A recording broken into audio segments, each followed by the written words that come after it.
Good afternoon, everyone. Good morning, if you're from a different time zone. Welcome to Horizant's Legionella webinar series. We're glad that you're able to join us, and you'll be able to hear on some expertise that we don't typically bring to the table, but we're glad to partner with another Canadian company here to bring you some information on Legionella testing.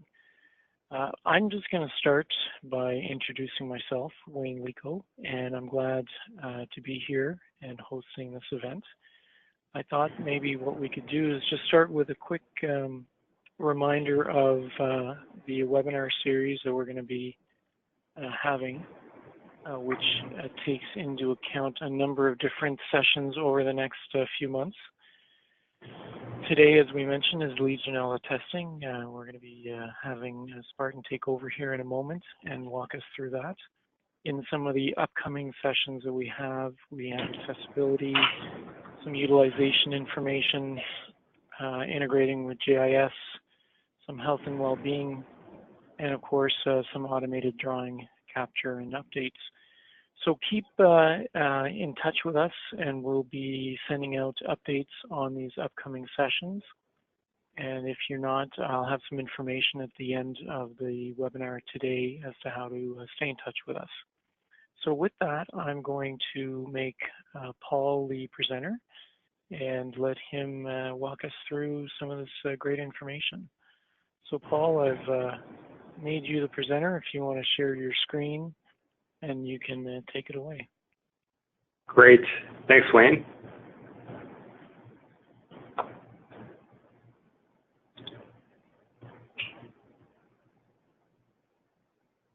Oops, that's not it.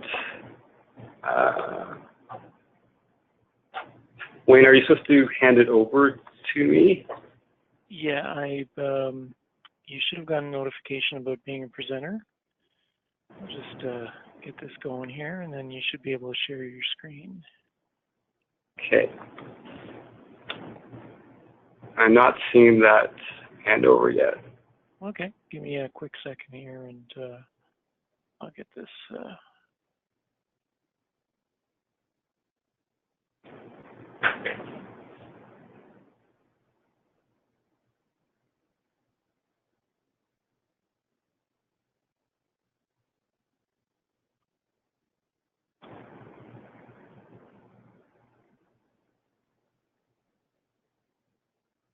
Sorry about this, Paul. I'll just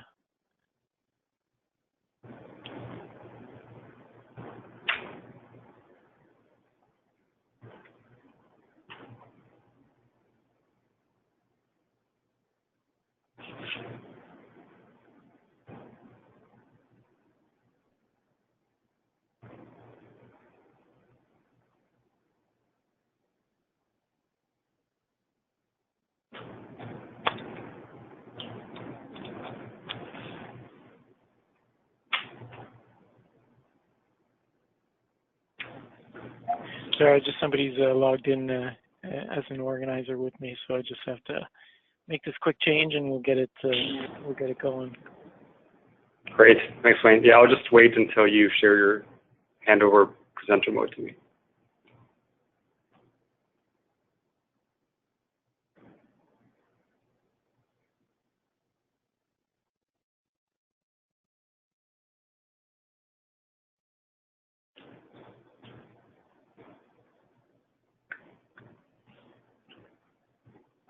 All right, that should get you going there, I think. Perfect. There we go. Are you able to see my screen, Wayne? Yeah, we can. Yeah, no problem. That's perfect. Take it away. Perfect. Great. Hi, everyone. My name is Paul Lem. I'm the CEO and founder of a company in Ottawa called Spartan Bioscience. I'm also a medical doctor by training, and my specialty was infectious disease and microbiology. So today we're going to be talking about how can you prevent outbreaks of Legionnaires disease using the first on-site Legionella DNA test. First question is, what is Legionnaires? So, there we go. Oh, back there. So what is Legionella and Legionnaires disease? So Legionella is this bacteria naturally occurring in the environment, and it can contaminate water sources like cooling towers, showers, and fountains.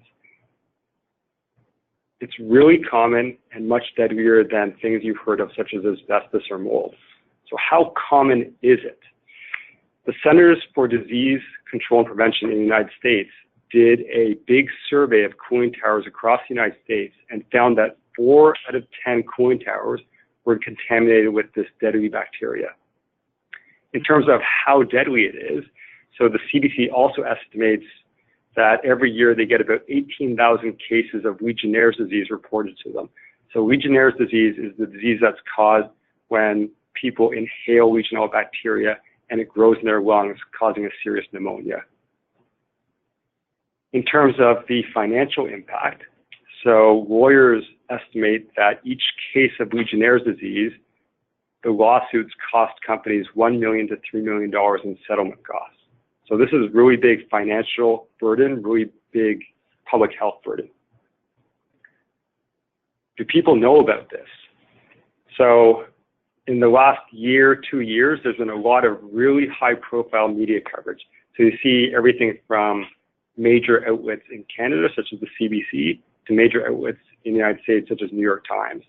New York City in particular has been having really bad outbreaks of Legionnaires' disease. Basically every few months for many years now, there's been people getting sick and dying. So with all of this high-profile media coverage, what's been happening? The answer is governments act. And so when people die, when people get sick, when it gets really high-profile coverage, governments have no choice but to do something. And what they've been doing is they've been passing these mandatory regulations. So in 2013 in Canada, Quebec had a major outbreak, people died, and then there were these mandatory regulations across the province of Quebec. In parallel, federal government buildings through Public Works of Canada also passed mandatory regulations for their buildings. And similarly, in New York State, there was deadly outbreaks in New York City, and then the state and the city passed these mandatory regulations. And you see on the right-hand side, this is an example of when it gets high profile enough, that's when concerned groups like unions get involved. So Robin Benson is president of the largest public sector union in Canada. And so she has commented that it's very troubling when you see Legionella in these government buildings, and things need to be done to stop people from getting sick. So the next question is, now that these mandatory regulations have been put in place, is it actually solving the problem? And the short answer is no. The Legionella problem continues to happen all the time.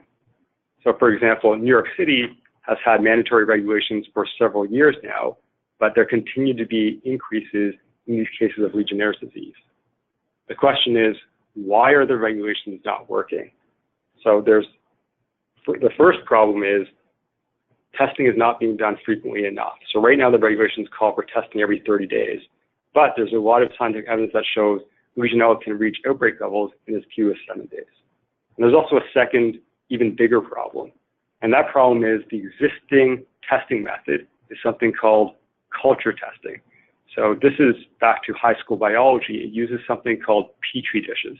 You basically take a water sample from a cooling tower, and then you grow it up on a Petri dish. Now this technology was invented in 1887. So I bet there's nothing else in our everyday life that we use from 1887, yet Legionella culture still is. There's a new technology that's been around for about 20 years, and it's called DNA testing. And the big difference between DNA testing and Legionella culture testing is DNA testing is extremely accurate. It's basically the gold standard in medical diagnostics. And the other important thing is it gives you results right away, so in minutes as opposed to up to 2 weeks. Another reason why DNA testing is so good is because those instant results mean that the water sample does not have a chance for the bacteria to degrade. So in contrast with culture testing, you take that water sample, you ship it off to the lab, but during that transit time, the majority of the bacteria are dying due to effects such as biocides in the water, and also because you're removing it from that nice, warm, nutrient-rich environment in your water source. So that's one of the big reasons why culture testing, even if it's there, it's just completely missing the Legionella contamination. To solve this problem, we at Spartan Bioscience invented the world's first on-site portable Legionella test. So it provides a result on-site in 45 minutes. It does it with this small device about the size of a coffee cup called the Spartan Cube. We validated this new test with Public Works of Canada. In that validation study, we tested 51 cooling towers in Ottawa, Toronto, and Montreal, head-to-head against the existing standard, which uses culture testing. And we showed that even though these cooling towers were being tested all the time, still 39% of them had actual levels of Legionella where the building managers should disinfect them. So this goes back to culture testing. It's just a poor technology. It's 150 years old. It misses most of the cases of contamination. In fact, there was actually a Toronto tower that had levels 100 times the limit that was completely missed with culture testing. So this is obviously a really bad thing when the existing standard, the technology it's specifying a very old technology that is inaccurate and slow. So because our test is such a groundbreaking new technology, we have accepted invitations to join Legionella testing standards committees around the world. So one of the really big ones is this group called ASHRAE in the United States. So it's basically the largest organization of HVAC engineers, and their guidelines are generally followed by many building managers, not only in North America, but around the world. So we're currently working with the CDC on that committee, and we're working on an update to the ASHRAE standard, probably be released in the early part of 2019. So now I'd like to introduce Tony Sotilli. So he's a professional engineer and an HVAC expert. He was also the former CEO of a company called Modern Niagara. They are and were the largest installer of cooling towers in Canada. Tony? Thanks, Paul. So just a couple of questions relating to both your slide deck and Legionella in general. So for HVAC engineers and owners, Legionella is a huge liability. So from your perspective as a doctor, how big a problem really is it? So as a medical doctor, my specialty was infectious disease and microbiology, and I can tell you that it is a huge underdiagnosed problem. So Legionella bacteria, when people inhale it, the high-risk groups are people over the age of 50, people who are smokers, and those who are immunocompromised.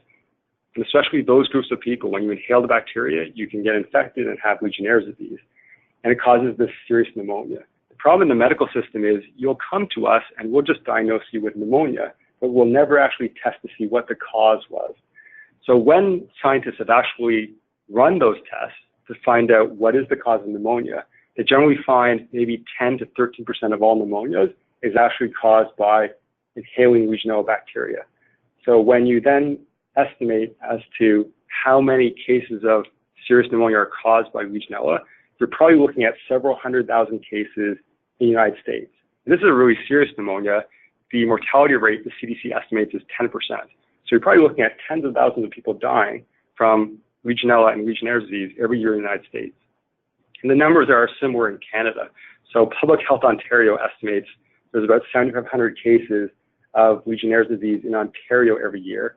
So if you extrapolate that across Canada, that's about 20,000 cases of Legionnaire. Again, a very serious pneumonia. And it's preventable. So that's the good news. So it's quite underdiagnosed or underreported in your opinion.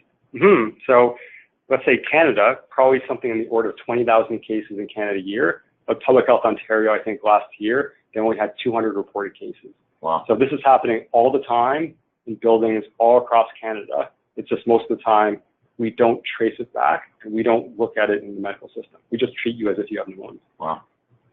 And so a lot of your slide deck was talking about Legionella in cooling towers. That's the traditional source, and that's actually where it started. But are there other water sources that create the same risk? Yes. So the CDC has done an analysis of what is the source of Legionella infection across all these different types of water sources. And they found that 56% of the Legionnaire's cases actually came from potable water. So things like showers that create aerosols that people then inhale. Cooling towers represented 22%, and then things like hot tubs in hotels were another 7%. So really cooling towers, even though it gets all the publicity, one of the major sources that is off most people's radar is the potable water system. Yeah, I guess cooling towers, because that's where it actually started. That's right, that's where it started. And the other thing is in cooling towers, the Legionella can grow to very high levels. You think of a cooling tower as basically a big reservoir of water, and it often gets biofilm. It's nice and warm. It's aerated, so it's the perfect conditions for Legionella to grow completely out of control. Yeah, and the biggest thing is the mist. It creates such a mist that it can actually get back into the air conditioning system quite rapidly. Exactly. Yeah. So I think all of us in the wintertime in Canada, we look at the tops of buildings and you see that big plume of water vapor. Well, that's coming off a cooling tower, and in, call it 4 out of 10 of cooling towers, it's contaminated with Legionella. So imagine that mist getting sucked back into the building, falling down on pedestrians below. This is a serious problem. Yeah. One of the issues that we've found is that, unfortunately, the cooling tower being at the top of the building is right near the air source. So it short circuits, and it doesn't have enough time to get out into the open, and it actually gets sucked back into the building. So that's an unfortunate part of just space constraints, quite honestly. Right. Yeah. That's a great point, Tony. So I know when you go to New York City, you see how dense those buildings are. Yeah. So you'll have the water vapor from a cooling tower right beside the air intake vent for another building, right beside it, and get, if it's contaminated with Legionella, it gets sucked right into the other building. Yeah. Which creates could create quite an issue for liability. Where was it? How did it start? And how did it get in my building? Right. Yeah. Which is why we're seeing all these lawsuits in New York City with big dollars where people are suing each other. Yeah. Yeah. Very interesting. So the bottom line is how can somebody make sure their building is safe from Legionella and Legionnaires outbreak? So it's pretty straightforward. I mean, it's been decades now where people understand how you actually control Legionella. So groups like ASHRAE or the National Science Foundation or the CDC have issued recommendations. And basically, if you summarize it, recommendations say you should both have a treatment program as well as a testing program to validate your treatment. So treatment is in the form of things like chemical treatment, adding biocides to your water so that the Legionella doesn't grow out of control. Then you need some sort of testing to make sure that is the treatment you're using, is it actually working? So this is where, for decades, people wanted a real-time test that will tell you right then and there, those chemicals you just added, is it actually working? The existing method of culture, it takes 2 weeks to get a result back. So you imagine if you have to treat your tower, you don't know if it worked until 2 weeks later, and you're treating something 2 weeks before. So it makes it very difficult to actually determine, is your tower treated or not? Mm-hmm. So if you actually had bad luck and treated it the day before an outbreak, it's got 2 weeks of time to grow before you actually test it again. Exactly. Yeah. So imagine you not only have the time delay, but also culture is so inaccurate that even about 60% of the time it's falsely negative. Even if you have levels 100 times outbreak levels, it still might miss it because the bacteria are dying as you're shipping to the lab. Yeah. So just in this discussion, so you can actually really reduce or possibly eliminate it just by testing, just by frequency of tests. That's right. So this is what we've seen with customers who have been adopting this across Canada and the United States. So now that they have our test, which gives results in 45 minutes, and it's extremely accurate, by combining their water treatment program plus this real-time testing, they can always make sure the Legionella is at either non-existent or an extremely low level, and it never gets out of control. So then basically, you can eradicate Legionnaires disease. Yeah. Yeah, no, I've never seen any test like this in the industry. No, it's a great product. So thank you, Paul. Thanks, Tony. Wayne, would you like me to transfer the presentation back to you? Yeah, we'll grab that back in a sec. Okay. Thank you very much for that. That was great information. I'm just watching the chat box and making sure that we answer any sort of questions. I'm just going to show my screen here as I know that Rachel's been hiding in the background there, and she was certainly instrumental in helping pull this together, so I wanted to make sure to acknowledge her efforts. So, Paul, quick question that's come up here in the chat box was around how are people currently, you have this idea of building owners, and then you have landlords, and you have different things like that. Are you able to speak to anything around how, let's say, building owners are accommodating this for people, for their clients, for people that are leasing in their buildings? Are they actually, mandated as well to do this testing and to be able to monitor this for their clients, for the leaseholders that are in the building? So let's see if I understand your question, Wayne. So you're asking, are building owners working with their people who lease their space to make sure this gets implemented? Is that your question? Yeah. Do you have any experience with that at all? Yes. So the short answer is yes. So the short answer is we basically see sometimes it's the building owners who say to us, we don't want this liability of all of these occupants in the building. Let's make sure we implement this. The other thing we often see is the companies that actually manage the building on behalf of the owners.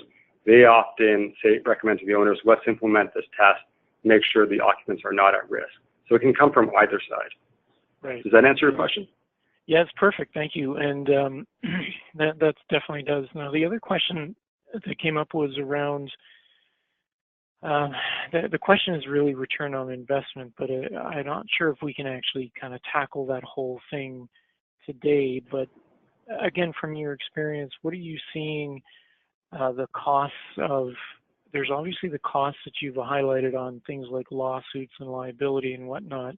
Mm-hmm. There's obviously a cost for them to do this culture, this 150-year-old technology way of testing compared to the immediate costs around that. Are you seeing clients, obviously they're mitigating risk by using your technology. Have you had any experience with clients kind of talking about overall costs to do this testing and the benefits of using your technology and how that might help them sell that to upper management and understand why they should be doing this? Yes. So one of the things we've found is the cost of either our test or culture testing is really negligible. So then in terms of a return on investment, it's a really easy investment to make. So to put it in perspective, to do culture testing for a building for a year is several $1,000s. So definitely less than $10,000. And similarly, our technology is priced the same. So at several $1,000s per building per year, you can protect hundreds of thousands of occupants. So when you amortize just a few $1,000s per building per year across all those occupants, it's a fraction of a penny per square foot. And especially when the operating budgets of these large office buildings are millions of dollars, it's really a no-brainer. It's in the same way that you install fire extinguishers and you have sprinkler systems. Like, it's the same sort of thing where it just makes complete sense because the dollar cost is so low in order to prevent astronomical liability. That's a great answer. I think that the context of the idea that it's costing them to do the testing, but it's costing them a lot of time and liability if they don't use your technology is I guess the best answer you could have given on that. So that's fantastic. Mm-hmm. I know one of our customers estimated if they had to evacuate a building even for like a day or two, it would cost them hundreds of thousands of dollars to $1 million in just lost salaries that their insurers would have to pay from having to shut down the building and treat it if Legionella ever got out of control. I mean, that's a great perspective for people to understand that it's not just about the cost of the testing. There's, you've covered the cost of the liability, but you're also talking about operational side of the cost, where if you do, for whatever reason, even if it's a suspected case, evacuating the building for a day or two or 5 days is a significant cost, where you can test and have results within the hour and have people back in the building in a very quick time frame, knowing that it's safe, I think is a huge benefit as well. So that's a good example. The other thing I'd like to add, Wayne, is this trend is coming. So there's already front page stories in all of the major newspapers around the world. There is also mandatory regulations in some jurisdictions, such as Canadian federal government buildings, New York State, and the province of Quebec. So over time, there's going to be no choice. And even now, when there's still some choice in some provinces, imagine if a building manager has an outbreak in their building. Well, you can imagine a litigation lawyer is going to point to things like front page of the New York Times, CBC, existing regulations, and say, well, it's been out there, you've known about this risk, and yet you chose to do nothing about it, or you chose to use a 150-year-old technology. So over time, it's going to become, I think, just like asbestos and mold, no one would ever dream now of not having testing and procedures in place to combat those things. It's going to be the same thing for Legionella. Yeah, you're right. I mean, certainly we've seen the initiatives on things like asbestos abatement and how it's a top of mind thing for government departments and building owners around the world. So this is, as you say, coming up and becoming more a more pressing issue for more clients out there, for sure. Mm-hmm. Okay. Yeah. Yes, sir. Go ahead. I was just going to have one last thing, which is basically, let's look at asbestos. It maybe kills a few hundred patients per year in Canada. Legionella is probably killing several thousand patients per year in Canada. Like, it just shows you the order of magnitude where we invest billions of dollars to remediate buildings for asbestos. This is why it's going to happen for Legionella. It's inevitable. Yeah. It's pretty amazing that, you know, the statistics you've mentioned in the presentation today are probably little known statistics, and even the one you talk about there about the number of deaths that are caused by this it's a significant number, and it's amazing that it's not as I guess widely known and actioned as it should be. So as you say, that's coming. Mm-hmm. Well, great. I think that was a fantastic presentation. So again, thanks, Paul, Tony, and Rachel. Just for those that are on the call, if you've got colleagues that you want to share this with, we will be publishing the recording of this webinar.